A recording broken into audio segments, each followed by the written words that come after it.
It's been about 3 months since getting engaged, and my gosh, it has just been a bit of a whirlwind. Everybody is trying to give you advice. Everybody's telling you what worked for them, what didn't work for them, and don't bother with this and don't spend money on that. But then somebody else is telling you that you should spend money on that because it's so worth it. And it completely turned around, you know, their whole plans and all of this. And Nii and I have made some decisions over the past couple of months as to what we would and would not like in our wedding. And I thought that I would share those with you today. Now, I do want to disclaim that in the things that we will not be doing, if you did this, are planning on doing this, love the idea of this, this is no slight to you. This is just what we think is going to make sense for us. One thing that has sort of like given me a level of calm during this whole process is this is about us. This is about what feels right to us, what feels like our relationship. Again, absolutely no hate. I'm just here to share. This is my first like proper wedding video about this whole topic.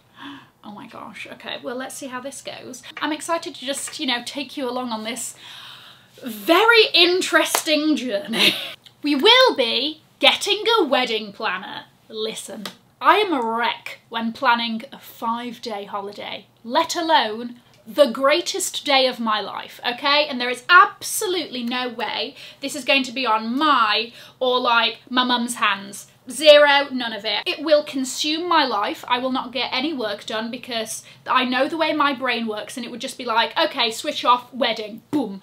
It will be all consuming. I need somebody else to take the reins. I really do. And I think I posted like a TikTok about this, and people are like, oh, do it yourself, blah, blah, blah, it's so much cheaper.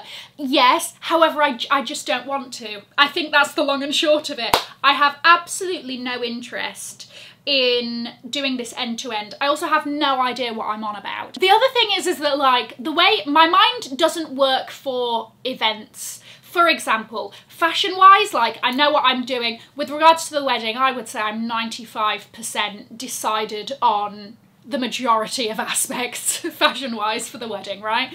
Because that's just the way my mind works. I can put things together and all of that, and I know what I want. When it comes to interiors, absolutely no idea. I cannot visualize things in a room. Like I don't have the imagination to be like, okay, and this is what it would look like if, you know, there's flowers and all of that. Absolutely no idea. So I need somebody that I'm just going to convey like, okay, this is what I want, the vibe.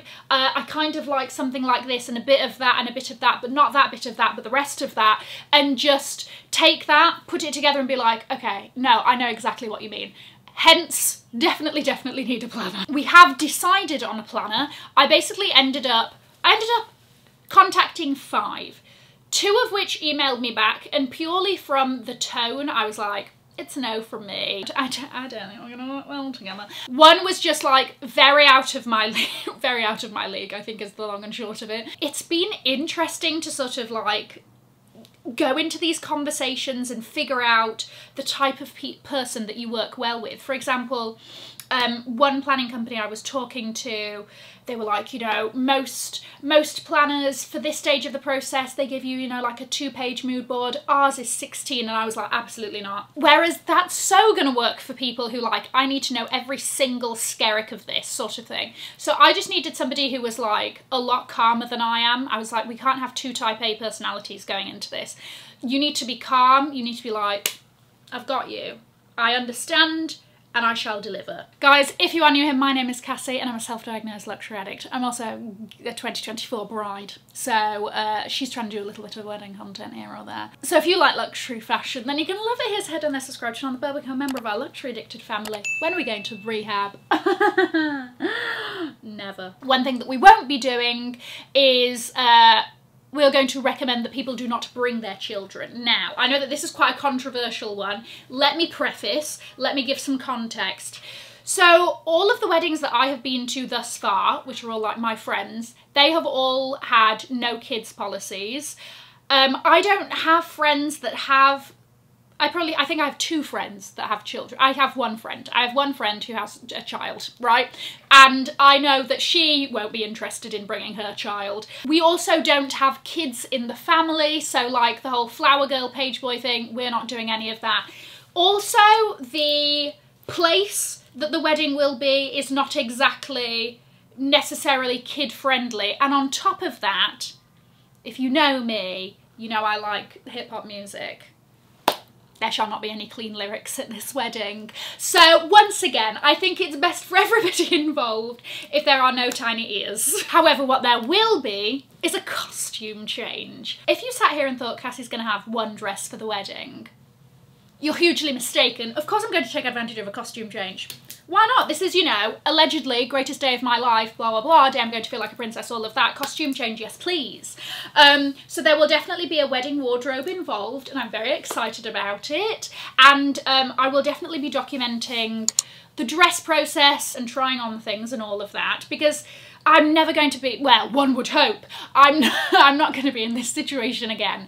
So even though I pretty much think I know the dress that I'm going to go with and the style, I want to take full advantage of this situation. First of all, you know, I don't need an excuse to change into something else, but if I did need one, practicality-wise, if I'm going to be dropping it on that sodding dance floor, we need to have a bit of movement in it. What we won't be doing, however, is having a hen and stag bachelorette party a lot of time before the wedding.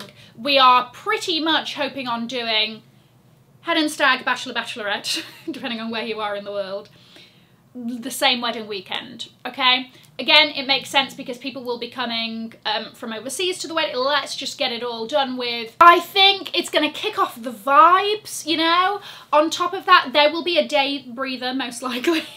Because I think doing that, no, that's a lot there. I just think it makes sense. I think it's going to be really, really fun. And that's sort of the overarching vision of this, of the weekend, or, you know, whenever it ends up being, is that the whole thing from start to finish is just fun. One thing that we definitely want to do is integrate our different cultures into the day in whatever that looks like. So, like, obviously, Court are Ghanaian, Nia's Ghanaian, but also I'm a Yorkshire lass, right? So let's integrate some of those things, whether it's in the fashion. There will definitely be some Afro beats, I'm very sure of that, but also in maybe even little things like the party favours, you know, have things that are very specific to certain regions and all of that. We are not going to be having a Ghanaian traditional wedding, so what happens sometimes is that people will have a Ghanaian traditional wedding in Ghana and also a white wedding after.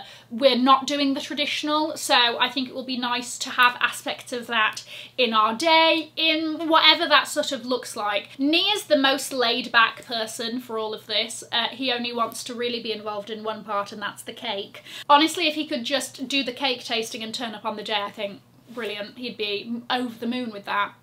We will also not be having a bridal or groom party. What's the bridal party? It's a groom's party, right? Absolutely no idea. So this way, we sort of avoid politics, right? I mean, you hear the nightmare stories of the, you know, somebody's not happy that they weren't made a bridesmaid and then you were a bridesmaid for theirs and all of this business. Not having any of it, right? We are only going to have maid of honour, best man. You know, I don't want any of that. What colour do they wear and what style, and then or do we do different colours and blah blah. I can't be bothered with any of it, to be very honest with you. Turn up in what you want to turn up in, have a good time, wonderful. We know we're close, right? You don't need to be up here standing next to me. That's the reason. But also, Nii and his friend group, he'll be like 16 guys deep, just rolling deep up the aisle. I mean, it'll be 20 minutes walking up the aisle before I even turn up, right? Because there's just so many of them. And again, this way, it's easier for him as well. This idea I have most definitely stolen from Sophia Richie Granger's wedding. I take it that we're all obsessed with this wedding now. But one thing that I really liked that they did was they had wedding merch.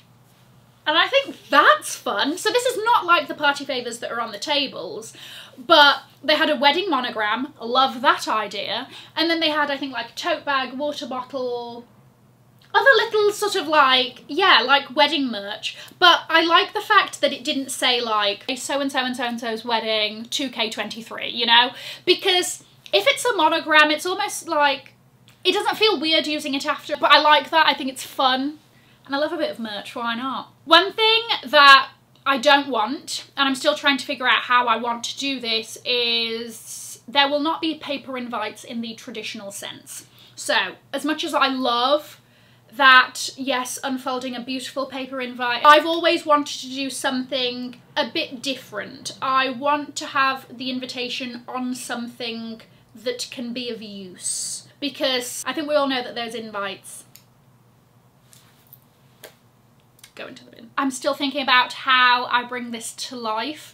And also, I mean, like, the main things that I think are used now and that are the most useful are wedding websites, which we'll definitely have. So maybe having the QR code on something, and then that's got all the invites and your RSVP invitation and all of that. But yeah, I think there's a lot of capacity within invites on how to do things very sort of like memorably and unique. There will be a dress code, however, it will, I don't know how best to word this, but essentially be fabulous. Wear any colour you want except for white, don't wear white. But aside from that, wear whatever colour you want. I'm very like chill about things like this because I kind of feel like the people, you know, that I'm inviting will know me well enough to know what's quote unquote acceptable to wear to my wedding, which is basically like just be fabulous in whatever way that you interpret that. And please do not in any way worry about upstaging me, because that will be simply impossible. I'm in my own lane on my wedding day, let me say that. And the final thing, I sort of like mentioned this at the beginning, I think one thing that's really important to us is that we don't want to do anything that doesn't feel like us, even if that is,